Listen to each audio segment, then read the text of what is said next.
یا قسمت برق خودرو رو بخاطر یکم بیشتر توضیح بدیم و با این وسایل اندازه‌گیری کنیم که قبلا این قطعات خدمت شما معرفی شد. قسمت مکانیک ما در واقع بخوام در مورد کل بخش صحبت کنیم خیلی کوتاه، یه جریان داریم، ولتاژ داریم و یه مقاومت داریم.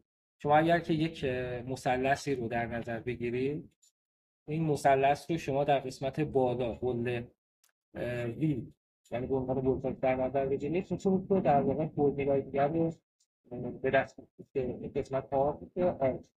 پس ما یه مثلثی داریم که اگه به سه قسمت تبدیل کنیم، قسمت وی که بالا، قسمت آر، قسمت آر، و اینها با هم میتونن از این طریق به دست بیان. اگر که آر رو بخوایم، مقاومت رو که امروز می‌خوایم بیشتر در موردش صحبت بکنیم، ما باید بیایم وی که بالای مثلث هست رو تقسیم بر جریان بکنیم. فرمولای دیگه هم وجود داره برای اینکه بخوایم مقاومت رو به دست بیاریم که در واقع میشه یک فاصله ریاضی که باید بیایم علامت رو یا علامت یک به یک پاسدار رو ضرب در ال بریدی آ بکنیم. ال که تشکیل سیم که به صورت متره و آ که در واقع میشه سطح مقطعمون با واحد میلیمتر هست.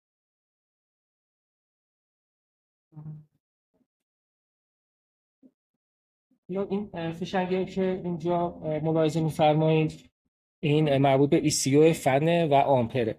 آمپر خب یه دونه سوکت بیشتر نداره. این دوتا مدلی که ملاحظه می‌کنی در واقع از نوع NTC هست. NTC به این معنا که مقاومت از نوع حرارتیه و اگر که حرارت بیشتر بشه در واقع مقاومتمون کاهش پیدا میکنه، یعنی برعکسه.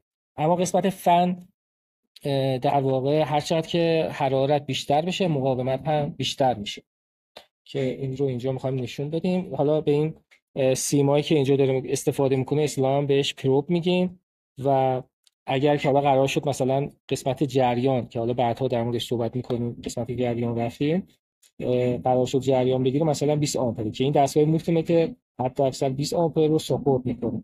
این قسمت های ریزی هم که اینجا ملاحظه میکنه مربوط به ترانزیستور هست و چون مولتیمتر هست هم قابلیت اوم رو داره، مقاومت رو داره و هم خاصیت جریان رو داره که اندازه‌گیری و همچنین قسمت دماسنج رو هم میتونید در قسمت داشته باشید.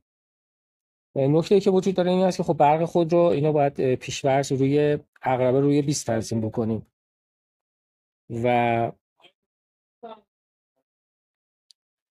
عرض کردم خدمتتون که این قسمت مربوط به ترانزیستور هست که کاری باهاش نداریم. این قسمت که ملاحظه بالا به عنوان صفر هم میگیم نقطه بازر هست، یعنی اگر که ما بخوایم فیوز رو یا سیم رو تست بکنیم که سالم هست یا نه، روی قسمت بازر قرار میدیم و اگر که بوب زد متوجه میشیم که سالم هست. نکته که حالا در خصوص در واقع جریان یا بگیم آمپرسنج وجود داره این هست و آمپرسنج به صورت سری توی مدار بسته میشه و حالا بعد که به اون قسمت مربوطه برسیم حتما توضیح میدیم، ولی در خصوص اوم حتما باید جریان الکتریکی قطع باشه و شما نمیتونید که مثلا یه مدار الکتریکی دارید به برق وصل باشه و بعدا اومت رو بذارید و قطعا کار نمیکنه.